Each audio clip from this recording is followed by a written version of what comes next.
Hello, everybody. Welcome to the newest episode of A Matter of Personal Taste, Tales from the Crypt Podcast. I'm your co-host, Martin Fisher, and I'm here with... Andy Foreman. Thank you, everybody, for coming back. I'm super excited about this episode. Yeah, this is definitely a fun one. Today, we're going to be talking about Dig That Cat, He's Really Gone, or Real Gone. And there's a lot of talent associated with this episode. So I'm going to let you run with it for a second, Andy. Oh yeah, this was a very exciting one for me because anybody that knows me knows that I worship at the altar, at the cinematic altar of Richard Donner.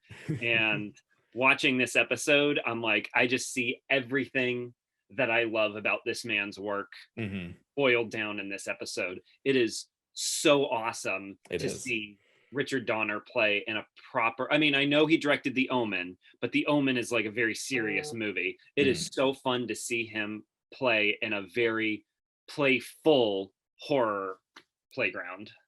Oh, absolutely. And I love there's so much energy coursing through this episode that I don't know, it doesn't feel like anything Richard Donner's done. I think like parts of it do, but a lot of like the style of it feels totally different from what you're used to with him as a director, but it works so well in this story. Yeah, it's one of the things that I love the most about Richard Donner, and he talks about this when anybody who's a fan of Christopher Reeve's Superman will recognize this word, but when he was in pre-production on Superman, he would have a big sign above either his desk or outside of his office that said verisimilitude. And it basically means like, keep it real and treat it serious.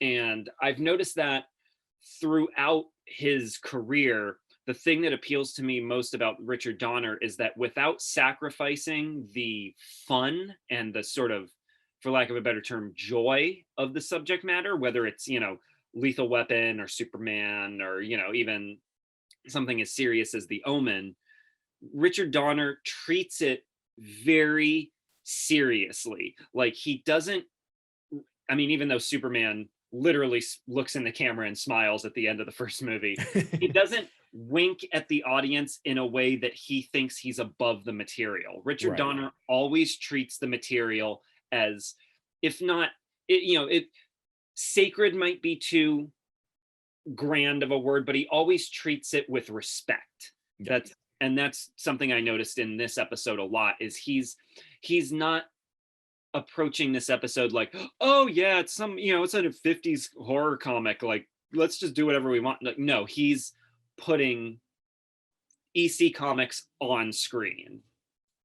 Oh, absolutely. I mean, I think more so than the previous episode we talked about, this is way more of a direct adaptation of the comic from EC. This was in Haunt of Fear number 21 when they did this story. And really the only alteration is they change like his little sidekick buddy into a female character who's kind of like romantically interested in him. But outside of that, that was probably just to give it a little bit more variety in what's going on. But outside of that, everything is pretty direct. And we're talking about a story where they use a dead cat to give a guy 9 or really 8 lives.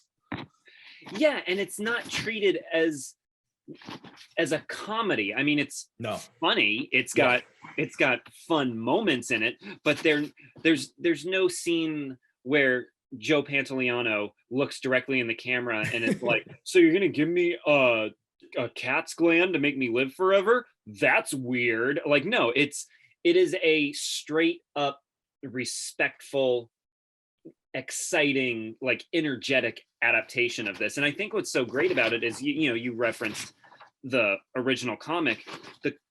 The story that they're adapting has Jack Davis art, which inherently makes the story more comic booky and more sort of, I'm trying to think of the right word to describe his art because it's so unique, but it makes it so singular, I guess. And the thing about it is, if you're a big EC buff like we are, there is a difference between a Jack Kamen story or a Johnny Craig story or a Graham Ingalls story or a Jack Davis story. And Jack Davis is a lot more energetic and cartoonish. And I think that comes across very clearly in the episode. Oh yeah, they bring that to the episode a lot. I mean, if you go through the comic, there are multiple points where you get like these really uncomfortable extreme close-ups of faces, which are so beautifully detailed, by the way, especially in like Ulrich's face in on the second page, like bottom left panel. I love it so much. If you guys have the comic, please look at it. There's just so much great artwork in this story. And they kind of carry that over into the episode where even at the start, you have these really uncomfortable close-ups of their faces that brings forth this energy. And then of course, a thing that's you kind of do when you if you want to more directly translate a comic is, well, we don't have thought bubbles and everything. So how about we have Joe Pantoliano talk directly to the camera through most of the story? And it works so well. Exactly. The narration is really what sells the episode for me, because it's the thread that ties all these almost great little horror short films together, because each of his acts, shall we say, or each of his dying episodes is a great little set piece. And the fact that they managed to cram all of these into like a 30-minute episode, it just keeps going. Like it doesn't stop.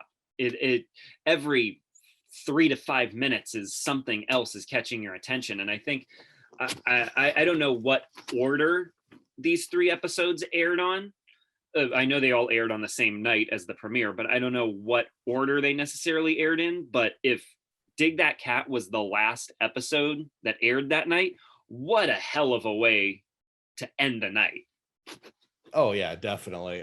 I do believe it was the last episode to end that premiered night, because it did go the first story was the one with the I'm blanking on the title of the name, with the convict, and the second one was about the Santa Claus killer story, and this one is the big finale, I guess. And like, yeah, you're right, it's such a great way to end this little like premiere movie, basically the way they formatted it, because it's got so much energy and it leaves you on such a high note.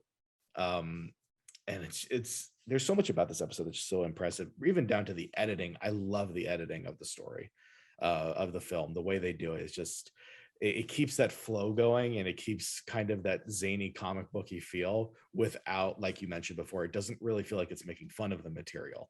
And I think we'll probably get to this one day if we ever talk about just other comic book movies, is that there are problems when certain people direct superhero or any comic book movie where they might take it a step too far, and it feels like they're making fun of the material rather than just presenting the material as it is. And that's something that I think Richard Donner definitely had a grasp on when he did a Superman movies, or when he did this episode of Tales from the Crypt, is it feels entirely respectful of the material while still bringing in that manic energy that is already in there to begin with. Yeah, and this has, in terms of comic book adaptations, this is far more manic than his Superman movie. Yeah, because big time. That Superman movie is a comic book adaptation, but it's also a comic book adaptation done in the era of like, Stanley Kubrick's 2001 was like the bar to hit for science fiction. So it's this old school Hollywood epic that's mixing the pulp of comic books, and that's why it's my favorite comic book adaptation of all time. But what's great about this episode of Tales from the Crypt is that Richard Donner could just dive completely into the pulp and just embrace the pulp of the source material without really having to sacrifice anything, because it's such a short story, and because it's part of an anthology format, he's not making something that's as widely known as Superman. Right. So with this, he can dive into the pulp and really embrace wholeheartedly like the energy that Jack Davis brought to the story. No, absolutely. And you're right. He isn't crafting this 2.5 hour epic grand scale story. He is putting together a 30-minute shocker. And boy, does it work. As I mentioned earlier, like the editing adds so much to it. His directing is phenomenal in this episode. And I would say, like, out of his entire catalog of films, his entire filmography, I might say that this is like probably in my top 5 of my favorite works that he's done. And it's a 30-minute television show episode, just because he brings so much love into it, and you can tell watching it. He doesn't feel the material is beneath him at all, and it comes across in the film he makes, in the episode. Sure. And I can't believe we've gone this long without mentioning his other work in anthology horror. This dude directed Nightmare at 20,000 Feet. Of course. Oh my God. And if you watch Nightmare at 20,000 Feet, William Shatner is scared of that gremlin on the plane. And we as the audience are scared of that gremlin on the plane. And if you're, Matheson, because that's adapting a Matheson story. Matheson didn't write that story as a comic book story. Mm-hmm. So the seriousness of Nightmare at 20,000 Feet is entirely justified based on the source material. Right. But if you compare Nightmare at 20,000 Feet to Dig That Cat, you can really see how versatile Donner was as a filmmaker, because he had a great eye for source material. Mm-hmm. And he was a great cinematic interpreter, is what I would call him, because he did not feel the need to just steamroll the source material to build his own work on top of it. Right. He uses it as a foundation that he adds on to, which I think is so, which is what I think is so successful about all of his work. Mm-hmm. And Lethal Weapon isn't based on a comic book or anything, but in terms of buddy cop genres and just cop narratives as a whole, he doesn't feel the need to like tear it all down to make his new thing. Mel Gibson and Danny Glover are working in a world that we as the audience have seen before, but it's going to have Richard Donner's specific twist on it. Right. And so when you get to Dig That Cat, it's so great because, again, if as an audience that's already seen the first 2 episodes, and maybe they're familiar with Creepshow, or they've seen Tales from the Dark Side, or any of these other EC Comics inspired works, is that Richard Donner wholeheartedly accepts that the EC material exists, and he is now going to present it to you. He doesn't feel the need to throw it away and start his own thing. No, not at all. There's so much of the story just carried over. I mean, he follows the general plot of the story pretty much down to a T. And I think when it comes to this, the difference between this and like his Superman movies, that a Superman movie is like, it's an amalgamation of the character that had been around for 40 years, making this grand operatic version while respecting the material that he's adapting. Whereas this, he's got 8 pages to work with. Mm-hmm. He's got 8 beautiful looking pages. How do I turn this into a really solid 30-minute experience? Mm-hmm. And of course, he succeeds. And I'm glad you brought up Lethal Weapon, because that's another thing where I think you can see some of that energy in this episode. I think you could see some of that in Lethal Weapon, and it only gets more and more zany as that franchise progressed, of course.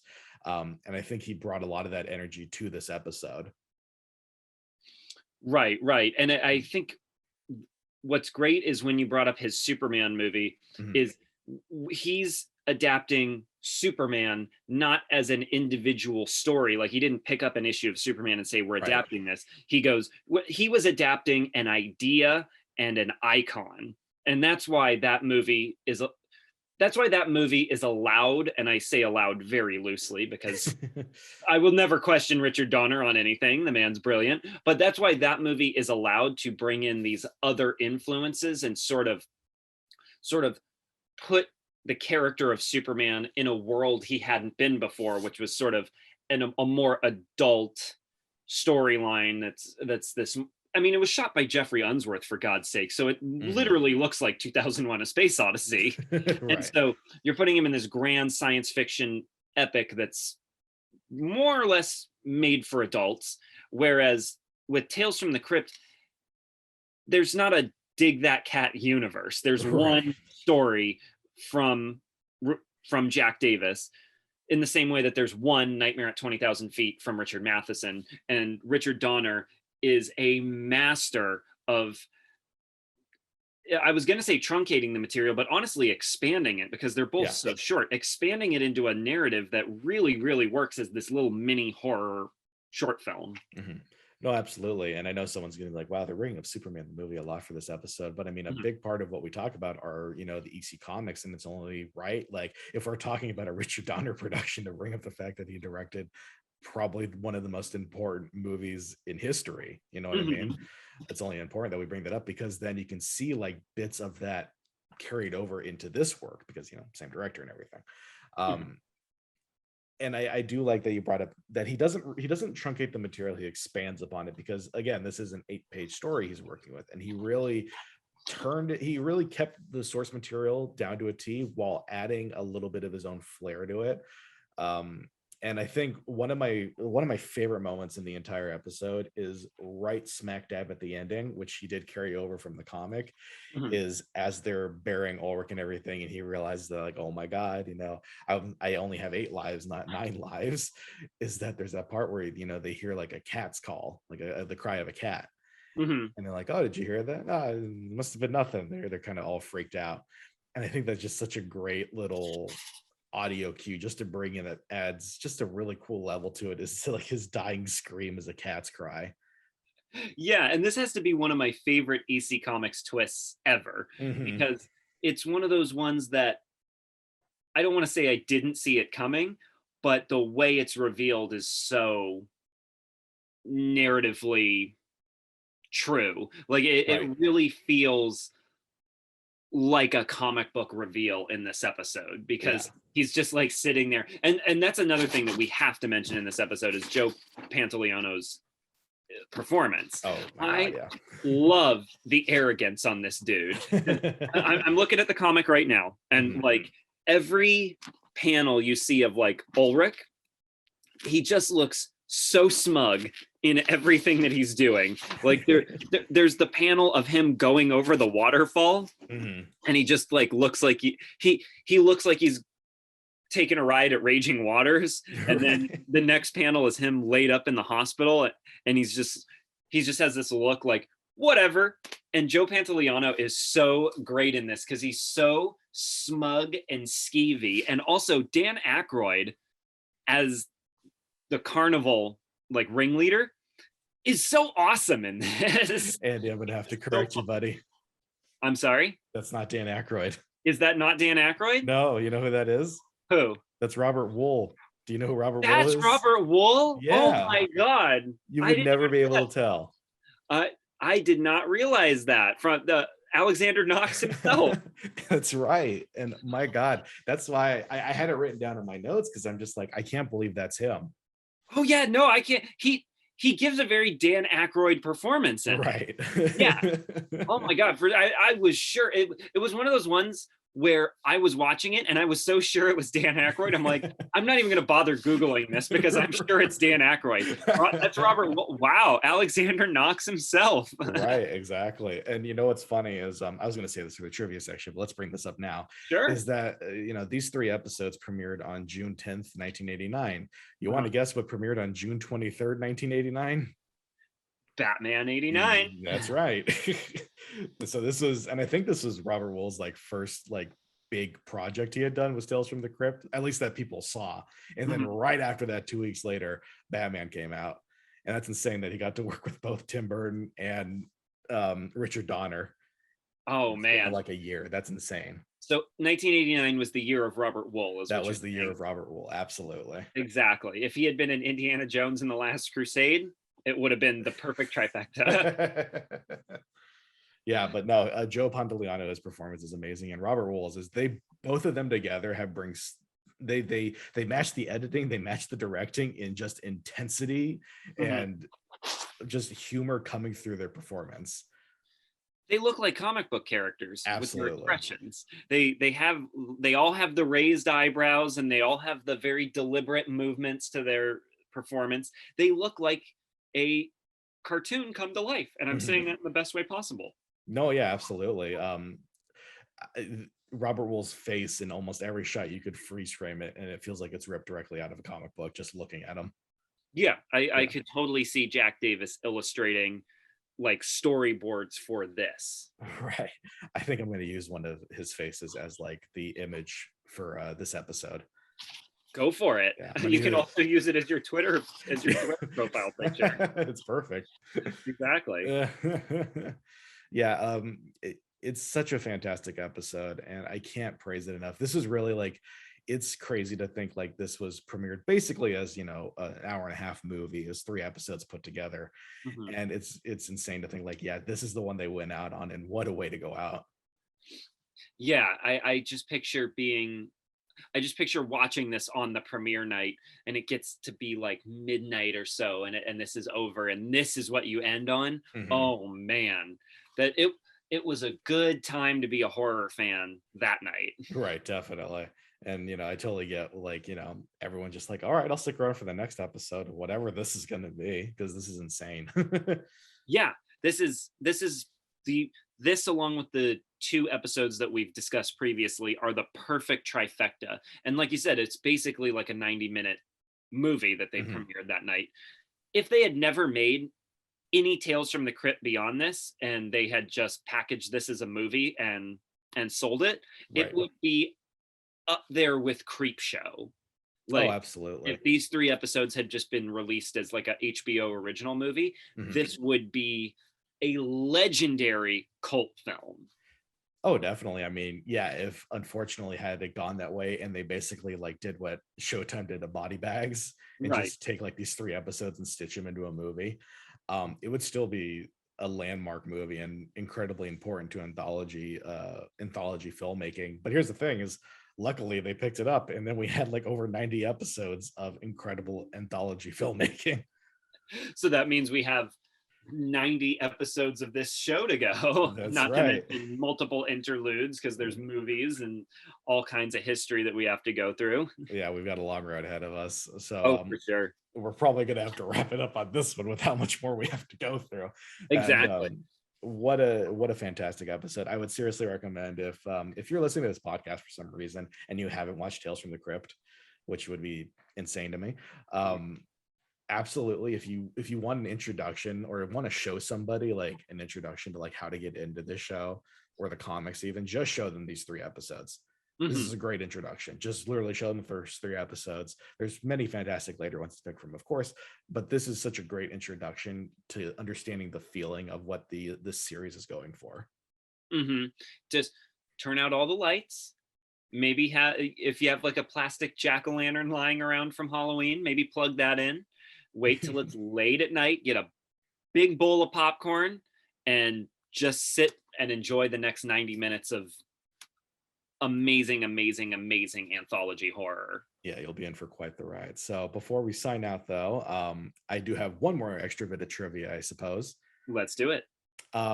During the big finale burial scene where Ulrich the Undying is being buried in his final death, if you look in the crowd, you'll find Richard Donner and his wife, Lauren Schuler Donner. I noticed that as it was panning the crowd, and I gave a little. I was in my living room and nobody was around, but I just gave like a little solitary respect clap. Right.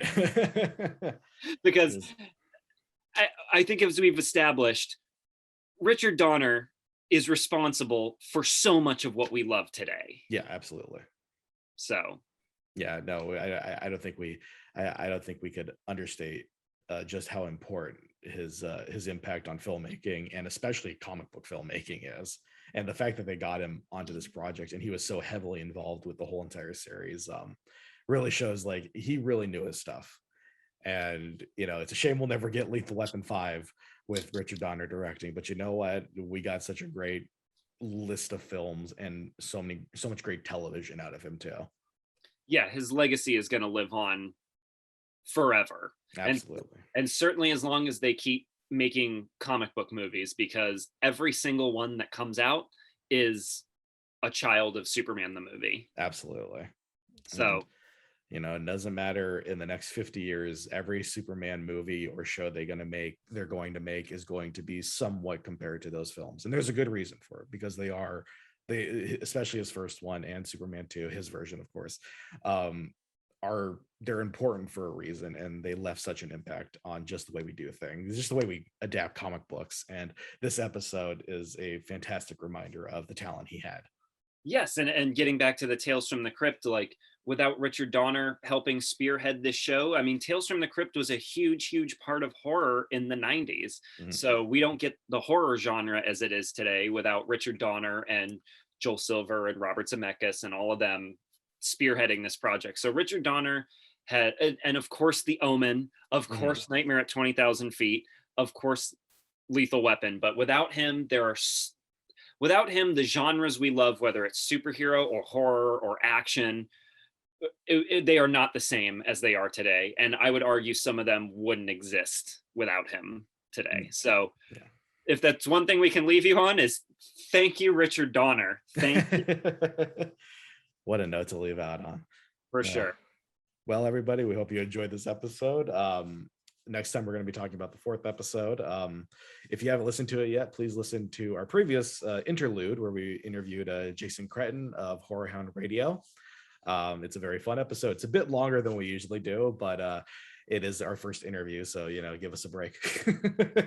Yes, that was a blast to record in. It's a great way to get some context for the show as a whole. If there are any listeners out there that are just getting into Tales from the Crypt, it's a great starting point because he has a lot of knowledge on EC Comics. So please check that out, and please check out our next episode because we will see you there. Yeah, we'll see everyone there. Y'all take care now. Have a good one.